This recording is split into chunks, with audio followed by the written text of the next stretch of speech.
एक मां जिसकी उम्र 80 साल है और एक पत्नी जिसके सिर से पति का साया उठ चुका है और छोटे छोटे बच्चे जो आज भी अपने पिता के लिए न्याय की उम्मीद लगाए बैठे हैं। लेकिन 16 दिन गुजर जाने के बाद भी न्याय का इंतजार खत्म नहीं हुआ। राजस्थान के जालोर से एक परिवार जो कलेक्टर के बाहर भूख हड़ताल पर बैठा है और उनकी एक ही मांग है कि गणपत सिंह हत्याकांड का खुलासा हो और आरोपियों की गिरफ्तारी की जाए।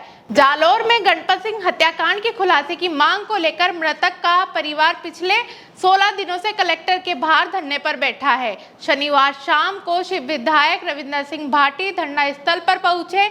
जैसे ही भाटी परिवार से मिले, माहौल भावुक हो गया और परिजन रोने लगे।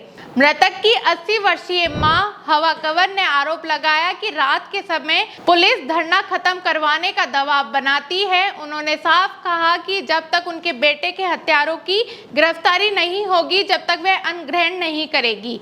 धरना स्थल पर मौजूद मृतक की पत्नी भारती कंवर, भाई अभय सिंह और अन्य परिजनों ने हाथ जोड़कर कहा कि उन्हें सिर्फ न्याय चाहिए और हत्यारों की गिरफ्तारी तक उनका आंदोलन जारी रहेगा। इस दौरान विधायक रविंद्र सिंह भाटी ने प्रशासन को चेतावनी देते हुए कहा कि अगर जल्द ही मामले का खुलासा नहीं हुआ तो परिवार के एक इशारे पर जालोर के इतिहास का सबसे बड़ा चक्का जाम किया जाएगा। भाटी ने यह भी कहा कि ये बेहद दुर्भाग्यपूर्ण है कि एक 80 साल की बुजुर्ग मां को अपने बेटे के लिए न्याय मांगने के लिए सड़कों पर बैठना पड़ रहा है। ये पूरे सिस्टम और प्रशासन पर बड़ा सवाल खड़ा करता है। उन्होंने कहा कि अभी तक आंदोलन को शांतिपूर्ण रखा गया है, लेकिन यदि आरोपियों की गिरफ्तारी नहीं हुई तो आंदोलन तेज किया जाएगा और जरूरत पड़ी तो वे खुद भी धरने पर बैठेंगे। दरअसल ये पूरा मामला अगस्त 2024 का है।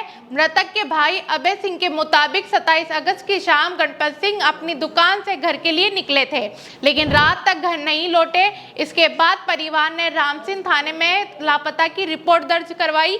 अगले दिन 28 अगस्त को सिकवाड़ा रोड पर सुनसान जगह पर उनका शव मिला। शव कीचड़ में पड़ा था, सिर पर चोट के निशान थे और पास में उनकी बाइक भी गिरी हुई थी। पुलिस ने हत्या की आशंका जताई थी, लेकिन अब तक मामले का खुलासा नहीं हो पाया। इसी को लेकर अब परिवार न्याय की मांग करते हुए कलेक्टर के बाहर धरने पर बैठा है और आंदोलन को लगातार तेज करने की चेतावनी दे रहा है।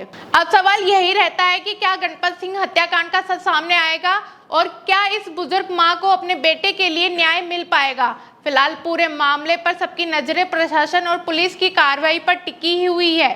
फिलहाल के लिए इतना ही। ऐसी तमाम अपडेट्स और वीडियोस के लिए बने रहिए हमारे चैनल द खटक पर।